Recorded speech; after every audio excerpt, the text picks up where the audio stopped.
Hello from Universal Studios. So I'm here today because I want to see the Halloween Horror Nights scare zone props and the potential house entrances that pretty much every other vlogger and their mothers have already walked around and videoed, but I want to do it and I want to get some dinner probably. There's still no Halloween Horror Nights medallion up here, which will probably be installed at some point, but there is some like truss lighting. Is that what you'd call that? A medallion? I think it makes sense. Just the Halloween Horror Nights signage.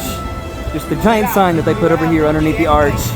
And there's the lighting trusses. You can already see some construction inside Universal. They've completed the entrance construction over here. There used to be walls, at least the last time that I was here, which was a little while ago, which is why there's going to be so much for me to actually see today inside the park. Okay, maybe they're not done quite yet. There's still some walls over here, but this entire area is open, at least. So this is pretty cool. This is just a giant platform here right at the entrance of Universal Studios, not even in Production Central, really. There's a platform up there, presumably for performers, and then a staircase to get up there. This would be a pretty great opening moment for Halloween Horror Nights because, again, the gates are just right there. So this is Illumination Avenue, now, I guess, technically Minion Land. And there's a giant, like, stagecoach stage over here in front of the Universe store, this new store. This is heading into the Universal Boulevard scare zone. There are a few Halloween Horror Nights sets right now. I need to look up what this one is because they did announce everything. So all of the scare zones are themed around Dr. Oddfellow, it seems, who's going to be a pretty integral part of the event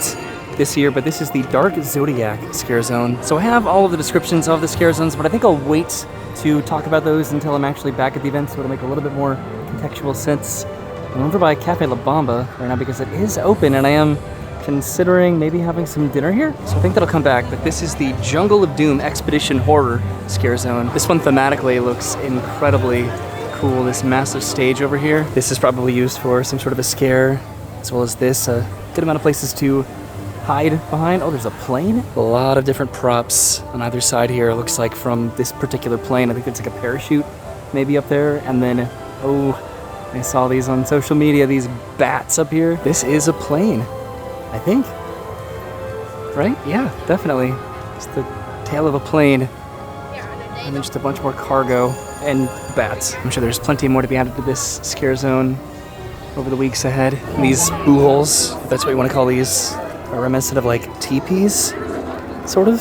Very interesting designs on them. And there's that bat up there. And then of course, a spider. I'm not a fan of spiders.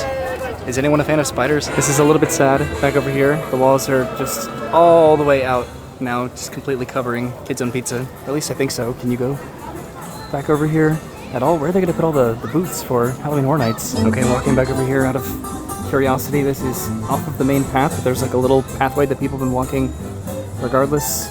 And this sort of connects over to the other side of SpongeBob SquarePants, and that means that it's sort of a guest accessible area. Oh, it's not. So there's this area over here, which looks like it could be a bar or some sort of a food location, but where are they going to put the pizza fries? So that's where I was, just back there, which might technically be like a guest area because it's a dog walk relief area, but that's where pizza fries were before. So this is the other side of the wall. This is SpongeBob SquarePants, and this is the wall over on this side. So this is still an entrance and exit to SpongeBob SquarePants, but then you can't access the seating over here, which this would have been a really, really nice little seating area for Halloween Horror Nights. It might end up being that way. The walls might come down before Halloween Horror Nights because there's still almost a month until Halloween Horror Nights starts, like 3 weeks as of right now. But I'm actually really excited to see this here in formerly, technically still Kid Zone, maybe? That is what is probably going to be Shrek's Swamp. So this is pretty cool. This used to be the exit of the E.T. Adventure, and well, it has always been the exit of E.T. Adventure, but you were redirected inside and then back out the exit. But they have taken down the walls over here. So this is a nice new area over here, an exit where you don't have to go through the gift shop anymore, finally. But there's presumably Shrek's Swamp Stump House. I think that's going to be the entrance into the new, like, DreamWorks area over here that they announced, which this is really weird because this is right next to the E.T. Adventure entrance, so I don't know if they're going to keep this or change this, because this is it right here, like right next to this wall, right up against it. They've been working on this for sort of a little while, but this is my first chance to come back and actually see it, so that is pretty cool to actually get to see that. But now I'm going to continue in, I guess, back in the direction that I came. So this is the bar that's over here by the Animal Actor stage, which presumably this will be used in some capacity for Halloween Horror Nights. This is actually a really nice area to use. There's not any seating currently set up though. There's also generally a couple Halloween Horror Nights houses that have their entrances back over here, so that'll be interesting to see what they do this year. And I know that people that know a lot more about Halloween Horror Nights already know exactly where every single house and scare zone is going to be.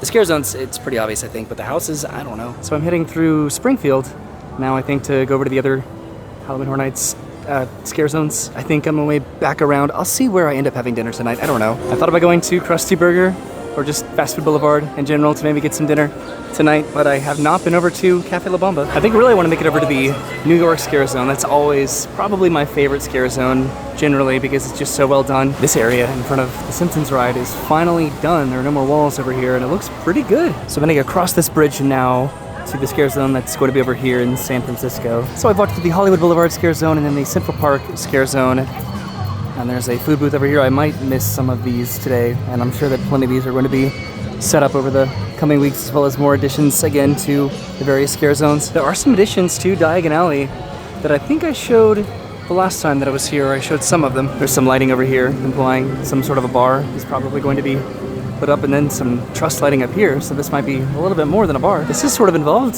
over here, so this might be a little bit more elaborate than a bar. Maybe? I have no idea, because there's been a bar that's been set up outside of Lombard's over here. Maybe this will be a house entrance. Maybe they're going to close Lombard's and put a house inside the restaurant because they can't fit them over there by Kid Zone. Look at this. This is so elaborate. So much lighting, or just trusses for just some sort of support behind Lombard's. So I think that I want to walk around the scare zones before it gets dark, so depending on what time I'm done with that, that's when I'll probably decide where to have dinner. But this is San Francisco straight ahead, and this is yet another scare zone. So this one is called Shipyard 32 Horrors Unhinged. There's some pretty tall trusses up here for lighting and sound, it seems. And this one presumably has more of a nautical vibe to it. This is pretty interesting here. The shipping crates that I presume will have scare actors in them. I wonder if there's going to be like a pyro effect from this. This will be interesting. Oh, I'm trapped. Okay. And then again, I'm sure that there's going to be more elements added to all of these different scare zones, but there's this cage here. Again, sort of going with somewhat of a nautical theme here, and some more of these trusses. I'm saying that word a lot more than I thought I would. There's like a shipping crate container. It would be pretty interesting to see them put Halloween Horror Nights houses inside of restaurants like Richter's or Lombard's back over there.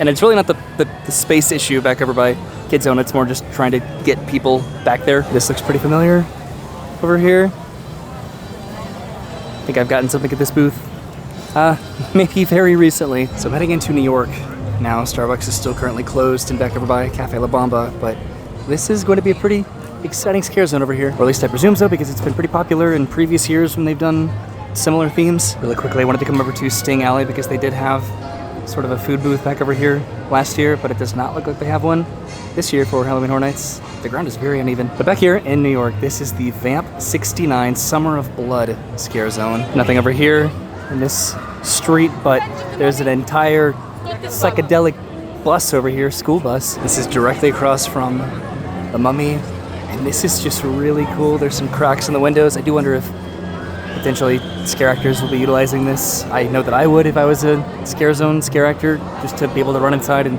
get a little bit of a reprieve. It's locked down there, but to try to get away from guests on occasion. This is cool. This is the other side of the bus, which this is cool. Then there's some thematic like banners set up in the street. It says Summer Music Fest 69. I wonder if there's going to be more of these up and down the street. There's some lighting over here, and it's pretty interesting because apparently the Halloween Horror Nights tribute store is going to be back in New York this year, but I don't see any decorations for this at all. This looks like a stage, but it's not, because it's for like a spotlight, it seems, and then some more lighting over here. See, I find this interesting that they would put the props on the stage this early out from the event, which doesn't start until September, and they already have the guitars on the stage here, and the amps, and the stools, and bongos, and drums, it looks like. So this is pretty neat. And then they also have motorcycles, which these are pretty darn cool, aren't they? And I do wonder if they're going to be actually utilized, or they're just part of the props here. All right, so I came over to this side street that's over by the Minions Cafe and then Transformers, because these are some more food booths here for the event. And I think I'm heading over to Cafe La Bamba because that closes in about half an hour, so I'll come back and see the other like food booths over here, and then the last scare zone that I sort of technically walked through. Universal has been doing an incredible job of just upkeeping their streets, so I definitely do appreciate that. It looks just gorgeous. All right, there's Cafe La Bamba right over there. Let's see what I end up getting for dinner. This was not expected today, but I'm glad that I'm finally doing it. I don't know for sure, but I think that Cafe La Bamba in the past has been utilized for Halloween Horror Nights, so this might be my only chance to have lunch here, maybe? Also, Mel's is still closed right now, so I hope that that opens before Halloween Horror Nights because it's Mel's die-in, so it's sort of a, I don't know, kind of iconic experience to see that and eat there, presumably. So the app says that Cafe La Bamba is open until 8 o'clock tonight, and it's about 7:30, and they said that they're closed. So one day, maybe I'll eat at Cafe La Bamba. So I was about to shamefully walk to Fast Food Boulevard through Central Park to get some food there, but what I think I'm going to do is eat at Louie's because I don't know the last time that I've actually eaten at Louie's, the actual restaurant, not the little pizza window. Again, presuming that it's open, which hopefully it is. I'd like to think so. It's not an hour until the park closes quite yet. I got here at about 6:30 today and the park closes at 9 o'clock. So I put in my mobile order. This is Louie's right here. There's the window that I usually go to, but I'm heading inside. Thank you, Louie's, for always being there for me some of the time whenever it's convenient. It does not seem too busy in here at all at the moment, but I'm heading up to get my pizza and my breadsticks that I ordered. So I got my pizza right here. I'm gonna go try to find a place to eat this, maybe outside. This is the other side of the pizza window that I usually get my garlic nuts from. They have gelato. Okay, so I'm heading outside over here. This is right across from, if I can do this with my foot. Oh my God, this door's heavy. This is across from Fast and Furious Supercharged. So this is over by the Beat Builders where they perform, and I decided to get the Jumbo Supreme Slice, which is mozzarella, Italian sausage, pepperoni, tomatoes, peppers, onions, mushrooms, tomato sauce, herbs, and house-made dough. There's the bread. And then I got some breadsticks with some marinara sauce. I also brought this Pepsi Nitro with me in my pants, so I wouldn't have to buy a drink. It's a pretty good carbonated beverage, because it's not really carbonated, if that makes sense. You know what? That was actually delicious. That pizza, that was really good. A little bit expensive, but very good. Also, look at that sunset. The weather has been unforgiving in Orlando recently, but that sunset is beautiful. Walking past this bus one more time on the way to the front of the park for my final scare zone of the evening. And of course, turning down this street over here. The lights look really cool at night for these food booths. There's going to be a Halloween Horror Nights bar over here in the Transformers queue. And then a couple food booths over here. Well, that one's really cool. And then this one. So I think that this one is Stranger Things themed. The one back over there was Last of Us. The one next to this one I think was like a Yeti themed one. There was a Chucky themed food booth, and then there's this one over here, which this one sort of looks like my outro, right? Like my outro where I dance, and then I put the videos at the very end, and I sort of put the videos inside like a box of my colors, the red, yellow, and blue. So what I think I might do is actually stop over at Freeze Ray Pops to finally get one of the popsicles over here. So they have a lot of different flavors, but the specialty popsicles are the Blue Banana Minion Popsicle, the Nutella Gru Popsicle, and then the Orange Creamsicle Vector Popsicle. So the one that I wanted, they did not have. The only one that I wanted, or the one that I wanted was the only one that they did not have. So I wanted the Orange Creamsicle one, and I decided to go and get just a regular non-specialty one, which you can't even see, but this one is like the Blueberry Lemonade Popsicle. So this is presumably what's going to be Dr. Oddfellow's Collection of Horror, this scare zone, which I guess I technically already walked through,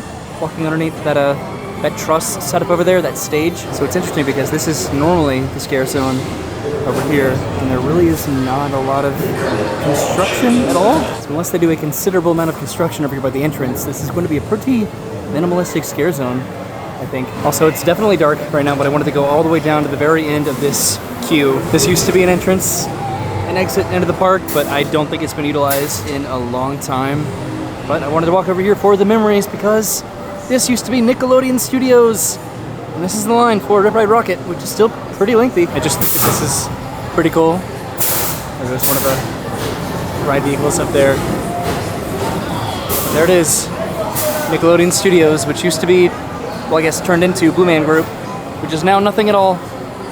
But I'm turning around, I guess, now to probably head out of the park. Although the wait times are pretty non-existent right now. I think this is only a 10-minute wait for Despicable Me, and it's a 15-minute wait for Villain Con Minion Blast, so I think I'm going to do that to try to improve my score / learn how to play this. Minion Land has officially opened. They just had an actual opening ceremony, more or less. You can tell that this is a pretty popular attraction right now, so I'm trying to sync this to the app, Or I guess I will once I get my blaster. So I'm inside the queue now, and I've pulled this up, so I just need to sync my blaster once I get it, but I can go on particular missions. I can customize my blaster, it looks like, and then I can earn some collectibles. Okay, so I have it successfully synced to my blaster, so time to ride VillainCon. So I did not get a top score at all. I got like 500,000-ish, but the top scores are like 1 million, 2 million. I didn't even make it into the top 100, but at least I tried, right? At least I'm learning. So the park is closed now, and I'm heading out of the park. This will be sort of interesting for Halloween Horror Nights, because usually